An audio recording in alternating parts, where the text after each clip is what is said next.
Welcome back to the OEIS Deep Dive Oh, series, where we unpack fascinating integer sequences. Mm-hmm. Today, we're taking a look at A000089. Okay. Now, I know sequences about quadratic congruences Right. might not sound like the most thrilling way to spend your time. Yeah. But trust me, this one gets surprisingly deep. Yeah. We're talking connections to prime numbers, Oh, wow. Legendre symbols. Even elliptic curves. What's fascinating about A000089 is that it hides a lot of complexity beneath a deceptively simple concept. Okay. It all starts with counting solutions to the equation. Okay. X bar plus 1 A0 mod. So for our listeners who might need a quick refresher, we're essentially looking for values of x, Right. where when you square x and add 1, Yeah. the result is perfectly divisible by n. Precisely. Okay. And the sequence itself lists the number of these solutions for each value of n. Okay. It starts 1, 1, 0, 0, 0, 0, 0, 2. Yeah. And as you can see, there's no immediately obvious pattern. Which makes it even more intriguing. Definitely. Yeah. Now, one of the first things that jumped out at me from the OEIS entry was this multiplicative property. Mm-hmm. It seems almost too good to be true. Right. If you know the number of solutions for two relatively prime numbers, you could just multiply those counts to get the solution count for their product. Yeah. Is it really that straightforward? It is. Really? And that elegance is what makes this sequence so appealing. Wow. Imagine trying to figure out the solution count for a large number, Okay. let's say 30. Okay. With the multiplicative property, we can break it down into its prime factors, Right. 2, 3, and 5. Okay. If we know the solution counts for those smaller primes, we instantly know the count for 30 without any tedious calculation. Okay, so that's a pretty powerful tool. It is. Can we maybe see it in action? Sure. What if we took a smaller value for, and say 5, Okay. Yeah. and walk through finding the solution? Absolutely. For any 85, we're looking for values of x between 0 and 4 that satisfy our equation. Okay. If we test each value, we'll find that x, 2, and x was 3 are the only solutions. Okay. 2 squared plus 1 is 5. Right. And 3 squared plus 1 is 10. Yeah. Both divisible by 5. Perfect. And if we check the fifth entry in our sequence, it is indeed 2. Perfect. It matches up. Yeah. But this makes me think Uh-huh.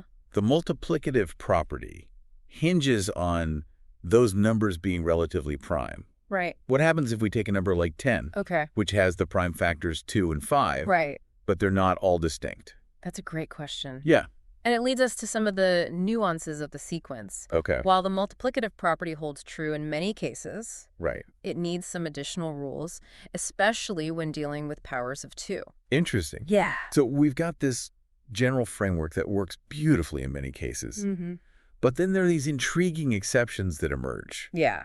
depending on the prime factors involved. Right. I have a feeling prime numbers are going to play a big role in understanding this sequence. You're absolutely right. Okay. In fact, the behavior of A000089 changes dramatically based on whether n is divisible by 4 or if it's a prime number of a particular form. Okay. And that's where things start to get really interesting. Okay. But let's delve into that in part 2 of our deep dive. Okay. Sounds good. So before we went to part 2, we were starting to uncover how prime numbers really drive the behavior of A000089. Right. You mentioned that things change depending on whether n is divisible by 4 or takes on a specific prime form. Yeah. What's so special about these cases? It all comes down to the structure of the equation. Okay. X up plus 1, 0, mod n. Okay.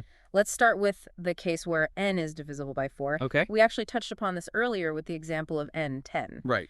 The rule here is surprisingly straightforward. Okay. If n has 4 as a factor, then the number of solutions is always 0. So no matter what value we try for x, we'll never get a result that's perfectly divisible by n if n is 4 lurking in its prime factorization. Exactly. That's pretty definitive. It is. And this is a great illustration of why understanding prime factorization is key to deciphering this sequence. Okay. Now, the other case, where n is a prime of a particular form, is where things get even more intriguing. Okay.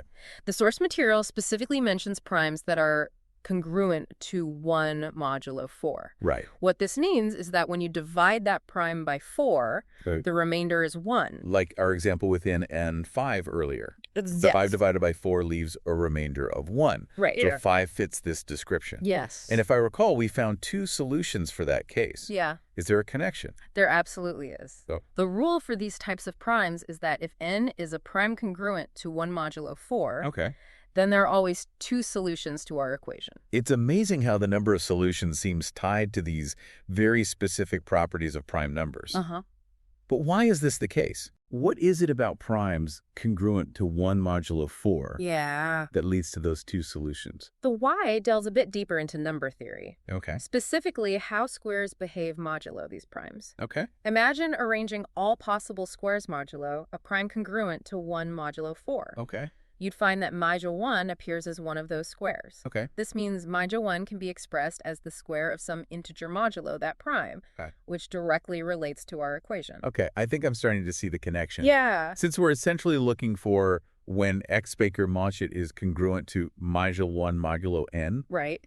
Knowing that major 1 can be expressed as a square modulo, these specific primes guarantees us solutions. Precisely. Okay. And this is where a tool called Legendre symbols comes in handy. Okay. The Legendre symbol for major 1 modulo, a prime p, will tell us whether major 1 is a quadratic residue modulo p. Right. In simpler terms, it tells us if major 1 can be expressed as a square modulo that prime. So the Legendre symbol can cut through all the calculations and tells directly whether we'll have solutions. Exactly. That's pretty powerful. It is.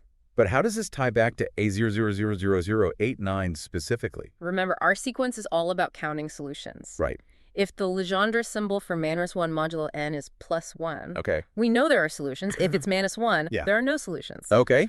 A000089 encodes this information directly. Okay. Its entries for primes congruent to 1 modulo 4 will be 2, reflecting those 2 guaranteed solutions. Wow. So this seemingly simple sequence about counting solutions is deeply connected to the intricate world of prime numbers and quadratic residues. It is. This is way more complex than I initially imagined. Yeah. And believe it or not, the rabbit hole goes even deeper. Yeah. The source material hints at connections to even more advanced areas, like elliptic curves and quadratic forms. Absolutely. Those sound like topics for future deep dives. Exactly. For now, though, I think we've uncovered a remarkable amount about A000089. This sequence highlights how even seemingly simple mathematical ideas can have surprising depth and far-reaching connections. Absolutely. It reminds us that the beauty of mathematics often lies in these unexpected connections. Absolutely. And with that, let's move to our final part where we'll summarize our key takeaways from exploring A000089 and consider some thought-provoking questions. Okay, sounds good. Welcome back. We've been on quite a journey with A000089, exploring how this sequence about counting solutions to a simple equation ties into some pretty complex number theory concepts. It's a great example of how exploration within the OEIS can lead us down unexpected paths, revealing connections we might not have anticipated. Absolutely. So for our listeners who may have just joined us, let's recap the key takeaways from our deep dive into A000001. Okay. We started with the equation xop plus 1 mod n, which essentially asks for a given number. Okay. And how many values of x can we find where when we square x and add 1, the result is perfectly divisible by n. And the sequence A000089 simply lists the number of those solutions for each value of n. But as we've seen, that simple premise leads to a surprisingly intricate pattern. One of the first fascinating properties we encountered was the multiplicative property. It allows us to break down a number into its prime factors, and if those primes are relatively prime to each other, just multiply the solution counts for each factor to get the solution count for the original number. Right, and it makes calculating some of the larger terms much, much easier. Exactly. It's a really elegant property that highlights the structure underlying the sequence. But as we dug deeper, we discovered that prime numbers themselves play a crucial role in determining the number of solutions. Yeah, prime numbers are really at the heart of this sequence. Right. We found that if n is divisible by 4, there are no solutions at all.